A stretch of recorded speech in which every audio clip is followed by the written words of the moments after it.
जय राम जय राम जय जय राम सिया राम जय जय सिया राम। श्री तुलसीदास जी कहते हैं, दशमुख रावण ने हंसकर बात पूछी, अरे शुक, अपनी कुशल क्यों नहीं कहता। फिर उस विभीषण का समाचार सुना, मृत्यु जिसके अत्यंत निकट आ गई है। मूर्ख ने राज्य करते हुए लंका को त्याग दिया, अभागा अब जौ का कीड़ा बनेगा। जौ के साथ जैसे घुन भी पिस जाता है, वैसे ही नर वानरों के साथ वह भी मारा जाएगा। फिर भालू और वानरों की सेना का हाल कह, जो कठिन काल की प्रेरणा से यहाँ चली आई है, और जिनके जीवन का रक्षक कोमल चित्त वाला बेचारा समुद्र बन गया है। अर्थात उनके और राक्षसों के बीच में यदि समुद्र ना होता तो अब तक राक्षस उन्हें मारकर खा गए होते। फिर उन तपस्वियों की बात बता जिनके हृदय में मेरा बड़ा डर है। उनसे तेरी भेंट हुई या वे कानों से मेरा सुयश सुनकर लौट गए। शत्रु सेना का तेज और बल बताता क्यों नहीं। तेरा चित्त बहुत ही चकित भौचक्का सा हो रहा है। दूत ने कहा, हे नाथ, आपने जैसे कृपा करके पूछा है वैसे ही क्रोध छोड़कर मेरा कहना मानिए। मेरी बात पर विश्वास कीजिए। जब आपका छोटा भाई श्री राम जी से जाकर मिला, तब उसके पहुंचते ही श्री राम जी ने उसको राज तिलक कर दिया। हम रावण के दूत हैं, ये कानों से सुनकर वानरों ने हमें बांधकर बहुत कष्ट दिए, यहाँ तक कि वे हमारे नाक कान काटने लगे। श्री राम जी की शपथ दिलाने पर कहीं उन्होंने हमको छोड़ा। हे नाथ, आपने श्री राम जी की सेना पूछी, सो वह तो 100 करोड़ मुखों से भी वर्णन नहीं की जा सकती। अनेक रंगों के भालू और वानरों की सेना है, जो भयंकर मुख वाले, विशाल शरीर वाले और भयानक हैं। जिसने नगर को जलाया और आपके पुत्र अक्षय कुमार को मारा, उसका बल तो सब वानरों में थोड़ा है। असंख्य नामों वाले बड़े ही कठोर और भयंकर योद्धा हैं। उनमें असंख्य हाथियों का बल है और वे बड़े ही विशाल हैं। द्विविध, म्यंद, नील, नल, अंगद, गद, विकटास्य, दधिमुख, केसरी, निषट, शठ और जामवान, ये सभी बल की राशि हैं।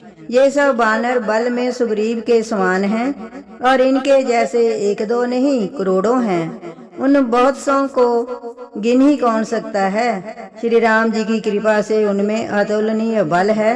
वे तीनों लोगों को तृण के समान तुच्छ समझते हैं। हे दशग्रीव, मैंने कानों से ऐसा सुना है कि 18 पद्म तो अकेले वानरों के सेनापति हैं। हे नाथ, उस सेना में ऐसा कोई वानर नहीं है जो आपको रण में ना जीत सके। सब के सब अत्यंत क्रोध से हाथ मींचते हैं, पर श्री रघुनाथ जी उन्हें आज्ञा नहीं देते। हम मछलियों और सांपों सहित समुद्र को सोख लेंगे, नहीं तो बड़े बड़े पर्वतों से उसे भरकर पूर देंगे और रावण को मसलकर धूल में मिला देंगे। सब वानर ऐसे ही वचन कह रहे हैं, सब सहज ही निडर हैं। इस प्रकार गरजते और डपटते हैं, मानो लंका को निगल ही जाना चाहते हैं। सब वानर भालू सहज ही शूरवीर हैं। फिर उनके सिर पर प्रभु सर्वेश्वर श्री राम जी हैं। हे रावण, वे संग्राम में करोड़ों कालों को जीत सकते हैं। श्री रामचंद्र जी के तेज, बल और बुद्धि की अधिकता को लाखों शेष भी नहीं गा सकते। वे एक ही बाण से सैकड़ों समुद्रों को सोख सकते हैं, परंतु नीति निपुण श्री राम जी ने आपके भाई से उपाय पूछा। उनके आपके भाई के वचन सुनकर वे श्री राम जी समुद्र से राह मांग रहे हैं। उनके मन में कृपा भरी है, इसलिए वे उसे सोखते नहीं। दूत के ये वचन सुनते ही रावण खूब हंसा और बोला, जब ऐसी बुद्धि है तभी तो वानरों को सहायक बनाया है। स्वाभाविक ही डरपोक विभीषण के वचन को प्रमाण करके उन्होंने समुद्र से मचलना बाल हट ठाना है। अरे मूर्ख, झूठी बड़ाई क्या करता है। बस मैंने शत्रु राम के बल और बुद्धि की थाह पाली है। जिसके विभीषण जैसा डरपोक मंत्री हो, उसे जगत में विजय और विभूति कहाँ। दुष्ट रावण के वचन सुनकर दूत को क्रोध बढ़ गया।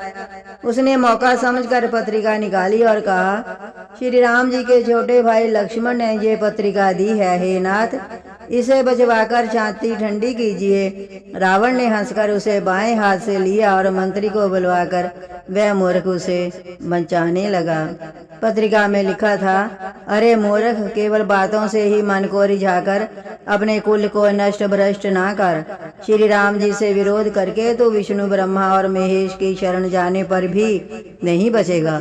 या तो अभिमान छोड़कर अपने छोटे भाई विभीषण की भांति प्रभु के चरण कमलों का भ्रमर बन जा, अथवा रे दुष्ट सीता श्री राम जी के बाण रूपी अग्नि में परिवार सहित पतंगा हो जा, या दोनों में से जो अच्छा लगे सो कर।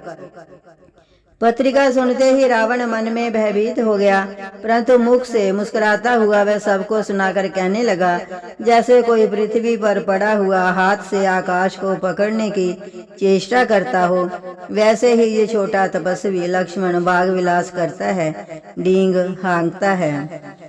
शुक ने कहा, हे नाथ, अभिमानी स्वभाव को छोड़कर इस पत्र में लिखी सब बातों को सत्य समझिए। क्रोध छोड़कर मेरा वचन सुनिए। हे नाथ, श्री राम जी से वैर त्याग दीजिए। यद्यपि श्री रघुवीर समस्त लोकों के स्वामी हैं, पर उनका स्वभाव अत्यंत ही कोमल है। मिलते ही प्रभु आप पर कृपा करेंगे और आपका एक भी अपराध वे हृदय में नहीं रखेंगे। जानकी जी श्री रघुनाथ जी को दे दीजिए। हे प्रभु, इतना कहना मेरा कीजिए। जब उस दूत ने जानकी जी को देने के लिए कहा, तब दुष्ट रावण ने उसको लात मारी। वह भी विभीषण की भांति चरणों में सिर नवाकर वहीं चला जहाँ कृपा सागर श्री रघुनाथ जी थे। प्रणाम करके उसने अपनी कथा सुनाई और श्री राम जी की कृपा से अपनी गति मुनि का स्वरूप पाई। शिव जी कहते हैं, हे भवानी, वह ज्ञानी मुनि था, अगस्त ऋषि के शाप से राक्षस हो गया था। बार बार श्री राम जी के चरणों की वंदना करके वह मुनि अपने आश्रम को चला गया। इधर 3 दिन बीत गए, किंतु जड़ समुद्र विनय नहीं मानता। तब श्री राम जी क्रोध सहित बोले, बिना भय के प्रीति नहीं होती। हे लक्ष्मण, धनुष बाण लाओ, मैं अग्निबाण से समुद्र को सोख डालूं। मूर्ख से विनय, कुटिल के साथ प्रीति, स्वाभाविक ही कंजूस से सुंदर नीति, उदारता का उपदेश, ममता में फंसे हुए मनुष्य से ज्ञान की कथा, अत्यंत लोभी से वैराग्य का वर्णन, क्रोधी से शांति की बात और कामी से भगवान की कथा। इनका वैसा ही फल होता है जैसा ऊसर में बीज बोने से होता है, अर्थात ऊसर में बीज बोने की भांति ये सब व्यर्थ जाता है। ऐसा कहकर श्री रघुनाथ जी ने धनुष चढ़ाया। ये मत लक्ष्मण जी के मन को बहुत अच्छा लगा। प्रभु ने भयानक अग्नि बाण संधान किया, जिससे समुद्र के हृदय में अंदर अग्नि की ज्वाला उठी। मगर, सांप और मछलियों के समूह व्याकुल हो गए। जब समुद्र ने जीवों को जलते जाना, तब सोने के थाल में अनेक मणियों रत्नों को भरकर अभिमान छोड़कर वह ब्राह्मण के रूप में आया। काकभुषुंडी जी कहते हैं, हे गरुड़ जी सुनिए, चाहे कोई करोड़ों उपाय करके सींचे, पर केला तो काटने पर ही फलता है। नीच विनय से नहीं मानता, वह डांटने पर ही झुकता है। समुद्र ने भयभीत होकर प्रभु के चरण पकड़कर कहा, हे नाथ, मेरे सब अवगुण दोष क्षमा कीजिए। हे नाथ, आकाश, वायु, अग्नि, जल और पृथ्वी, इन सब की करनी स्वभाव से ही जड़ है। आपकी प्रेरणा से माया ने इन्हें सृष्टि के लिए उत्पन्न किया है। सब ग्रंथों ने यही गाया है। जिसके लिए स्वामी की जैसी आज्ञा है, वे उसी प्रकार से रहने में सुख पाता है। प्रभु ने अच्छा किया जो मुझे शिक्षा दी, किंतु मर्यादा, जीवों का स्वभाव भी आपकी ही बनाई हुई है। ढोल, ग्वार, शूद्र, पशु और स्त्री, ये सब शिक्षा के अधिकारी हैं। प्रभु के प्रताप से मैं सूख जाऊंगा और सेना पार उतर जाएगी। इसमें मेरी बड़ाई नहीं है, मेरी मर्यादा नहीं रहेगी। तथापि प्रभु की आज्ञा अपेल है, अर्थात आपकी आज्ञा का उल्लंघन नहीं हो सकता, ऐसा वेद गाते हैं। अब आपको जो अच्छा लगे मैं तुरंत वे ही करूं। समुद्र के अत्यंत विनीत वचन सुनकर कृपालु श्री राम जी ने मुस्कुराकर कहा, हे तात, जिस प्रकार वानरों की सेना पार उतर जाए वह उपाय बताओ। समुद्र ने कहा, हे नाथ, नील और नल दो वानर भाई हैं। उन्होंने लड़कपन में ऋषि से आशीर्वाद पाया था। उनके स्पर्श कर लेने से ही भारी भारी पहाड़ भी आपके प्रताप से समुद्र पर तैर जाएंगे। मैं भी प्रभु की प्रभुता को हृदय में धारण कर अपने बल के अनुसार जहाँ तक मुझसे बन पड़ेगा सहायता करूँगा। हे नाथ, इस प्रकार समुद्र को बंधाइए जिससे तीनों लोकों में आपका सुंदर यश गाया जाए। इस बाण से मेरे उत्तर तट पर रहने वाले पाप के राशि दुष्ट मनुष्यों का वध कीजिए। कृपालु और रणधीर श्री राम जी ने समुद्र के मन की पीड़ा सुनकर उसे तुरंत ही हर लिया, अर्थात बाण से उन दुष्टों का वध कर दिया। श्री राम जी का भारी बल और पौरुष देखकर समुद्र हर्षित होकर सुखी हो गया। उसने उन दुष्टों का सारा चरित्र प्रभु को कह सुनाया। फिर चरणों की वंदना करके समुद्र चला गया। समुद्र अपने घर चला गया। श्री रघुनाथ जी को ये मत, उसकी सलाह अच्छा लगा। ये चरित्र कलियुग के पापों को हरने वाला है। इसे तुलसीदास ने अपनी बुद्धि के अनुसार गाया है।